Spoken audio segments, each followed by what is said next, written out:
Boa tarde, eu me chamo Clarice, sou aluna do quarto semestre de Letras do Campus Cubatão, Instituto Federal de São Paulo, e hoje a gente vai falar sobre LA, né, Linguística Aplicada, e a gente hoje vai olhar para a Linguística Aplicada com um olhar diferente, né, um olhar que vai mostrar que a LA, ela, como uma área, né, como um projeto político, espaço de disputa, de crítica também, e de transformação, né?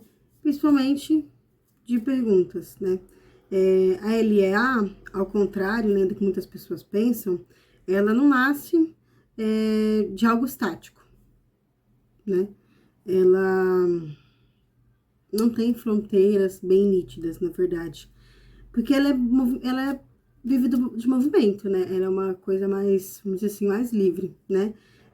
No Brasil, inclusive, ela tem uma trajetória muito particular, né? Com muitas tensões, rupturas, com uma ousadia intelectual, né? Evidente. Vou começar perguntando o que é a LA, né? Primeiramente, o que é a linguística aplicada, né? E para responder isso, a gente vai ter a Celane, né?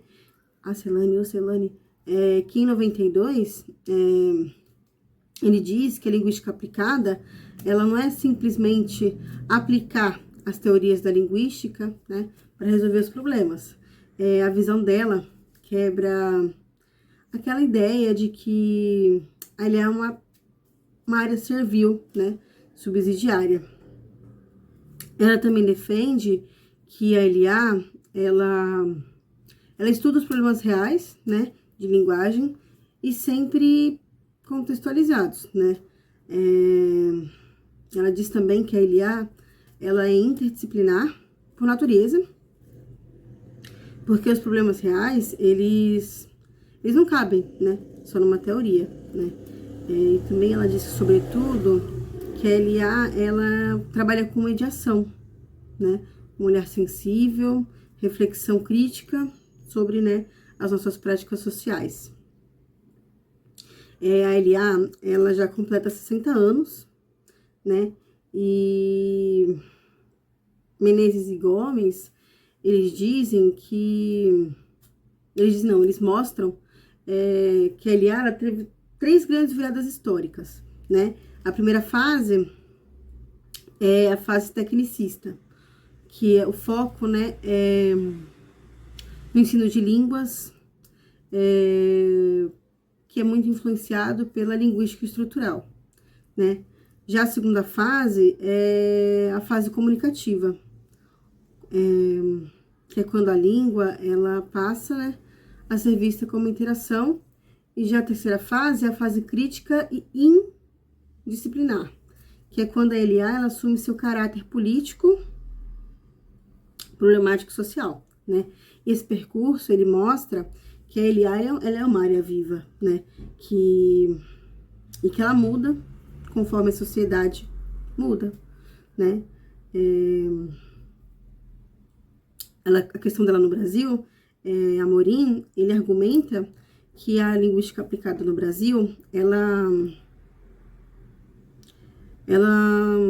não deve, né, copiar os modelos internacionais, né, que ela não copia, porque ela precisa olhar para a nossa própria sociedade interna, né, porque aqui não é igual, né, a realidade social de outros lugares, né, vamos dizer assim, dos lugares aos quais esses estudos vêm, né.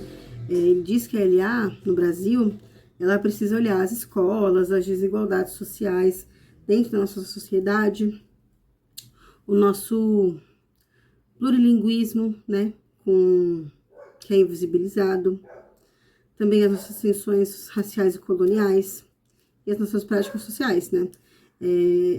A Amorim, ela defende que a LEA do Brasil, ela nasce para o Brasil, e não que deve ser uma LEA importada, né, uma linguística aplicada importada.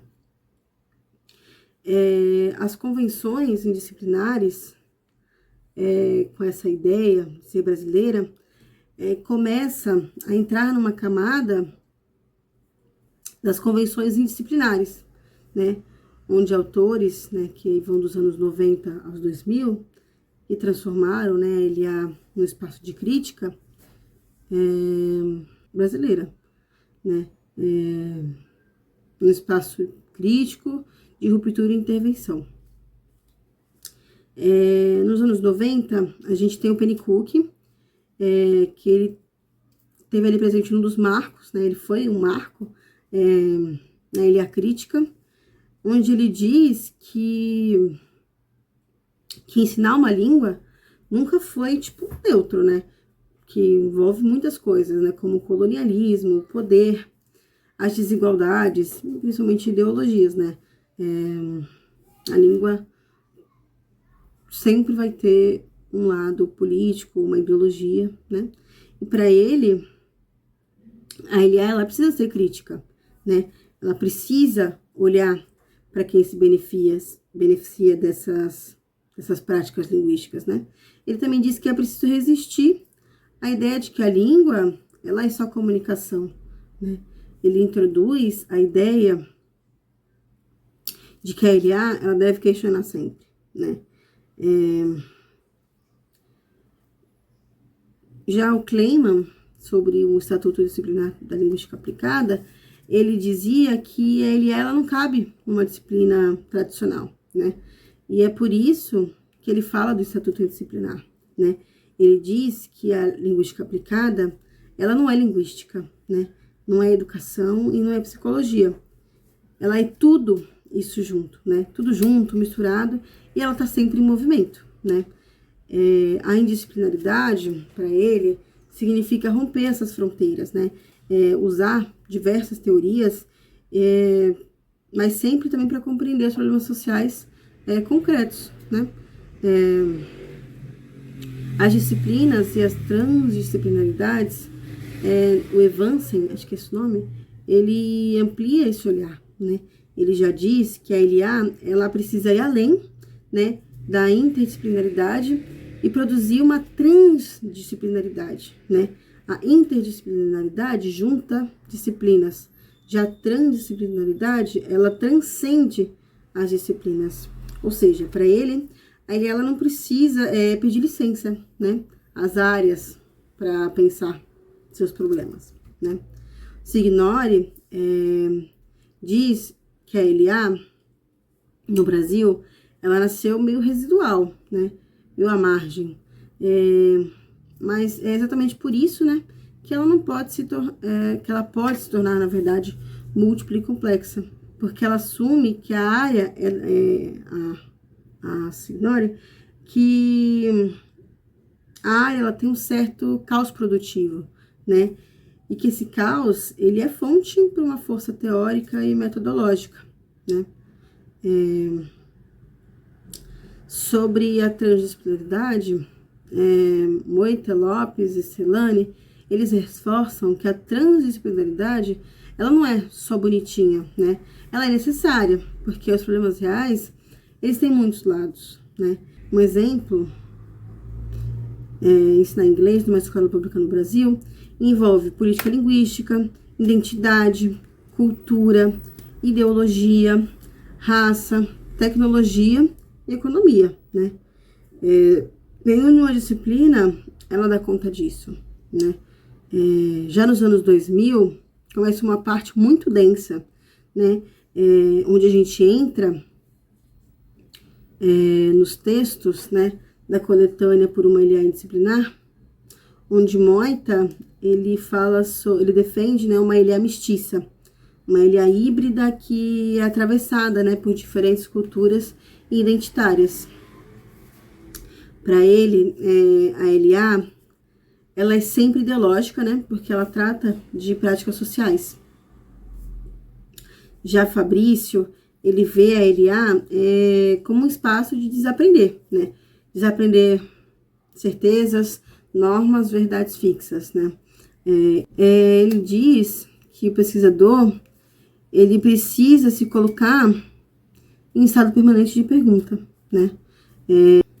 Pennycook ele também fala de transgressão, né? Ele fala sobre transgredir normas, currículos, padrões coloniais de língua, ideais do falante nativo, né? Uma LA que não produza sistema de poder, mas que desestabilize, né? Moita também traz a ideia de que o mundo contemporâneo exige uma linguística aplicada sensível, né, ao gênero, sexualidade, raça, globalização e identidades fluidas, né? Ou seja, a língua, né, as línguas, elas estão sempre relacionadas à forma como a gente vive, né? Já Hampton, ele discute como a sociedade muda, né? E como a LA, ela precisa acompanhar, né, essa mudança sem perder seu foco social, né? Kumaravadivelo, acho que é esse o nome. Ele fala sobre a migração, né? A globalização e também a superficialidade.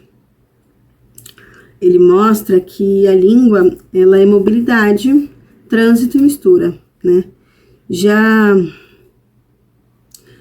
Rajagopal, ele questiona a ideia de neutralidade, defende uma LA assumidamente política, né? Signore, ele discute que quem tem o poder de dizer qual a língua é correta, quem tem o direito de falar, né? E para ele é um debate profundamente democrático, né? Já o Makoni e Menhoff, sobre a linguística aplicada na África, eles mostram que as realidades africanas, elas desmontam, né, as teorias eurocêntricas sobre a língua, né? Que é um convite à decolonialidade, né? Que é sobre a teoria queer. O Nelson, ele introduz a sexualidade, o gênero e a identidade queer na linguística aplicada, né? E ele mostra que as práticas da linguagem, elas constroem e regulam identidades, né? Já o Cavalcante, ele pede que venhamos a refletir, né, sobre as teorias que usamos, né? Também sobre os métodos que escolhemos, né? É uma linguística aplicada consciente de si mesma, né? Já o Rojo, ele diz que a gente não pode desvincular a língua da história, né? De desigualdades sociais e também das práticas culturais. Já Freire Foundes, ele entra porque Freire defende que perguntar é mais importante do que responder, né? E toda a linguística aplicada, de certo modo, é a pedagogia da pergunta, porque questiona as práticas linguísticas, né? Já Freire e Guimarães, eles apontam, principalmente o Freire, para o aprendizado intercultural, né? Relacionando a África, onde a África, ela nos ensina outras formas de ver a língua, né? A cultura e a educação, né? Agora, uma questão mais contemporânea, o Kleiman, ele atualiza, né, os desafios como políticas linguísticas, exclusão social, práticas letradas híbridas e multiliterraciais, acho que é isso. Já Vian Júnior, ele aproxima a LA da linguística sistêmico-funcional, vendo a língua como uma ação social, né? Já Rajagopalan, ele mostra como as políticas linguísticas, elas refletem a ideologia estatal, né? Fabrício, ele já radicaliza, né? Ele diz que a LA, ela deve romper totalmente aí, né, com as categorias fixas, né? Estela, por outro, né? Ela pergunta, quando dizemos transgressivo, né? Para quem estamos falando para quem, né? Porque nem todo grupo social se sente representado por discursos críticos, né? Já Pinheiro, ele discute a vigilância contemporânea, né? As redes sociais, o capitalismo de dados e como tudo isso afeta as práticas de linguagem, né? Lefa, Duarte e Alda, eles trazem uma metodologia contemporânea que é a de aprendizagem ativa, protagonismo dos alunos e multimodalidade, que é a sala invertida, né? Rajagopal, ele também revisita a trajetória da linguística aplicada. Ele aponta, né, os desafios que podem vir aí no futuro. Já Torquato, não sei como fala, ele discute a necessidade de romper com as regulações coloniais da língua, né? Agora entrando na trilogia Cauchy, acho que é esse Cauchy, não sei como é que fala. O Pennycook, a primeira fase, né? Ela traz uma ideia de LA como uma crítica global, né? Já a segunda, ela foca em práticas linguísticas comunitárias e coletivas. E a terceira, né, ele meio que revisita os 20 anos de debate crítico para utilizar, né, o papel político da LA. Handbook... Gramsci, ele mostra sobre linguagem, pensamento e cultura que a língua ela não é um código, né? Ela é cultura e visão de mundo, identidade. Já Rajagopal, ele discute questões epistemológicas, né? O que é conhecido como linguística aplicada, né? Brown, ele apresenta abordagens qualitativas, etnográficas e discursivas, né? E ele acredita que todas são fundamentais para a área, né? E para fechar, LA, hoje, ela é plural, né? Ela é política, crítica e transdisciplinar. Ela também é mestiça, brasileira, inquieta. E, sobretudo, ela é um espaço de perguntas, né? Perguntas que mudam junto com o mundo, né? E é isso. Essa foi a minha produção audiovisual.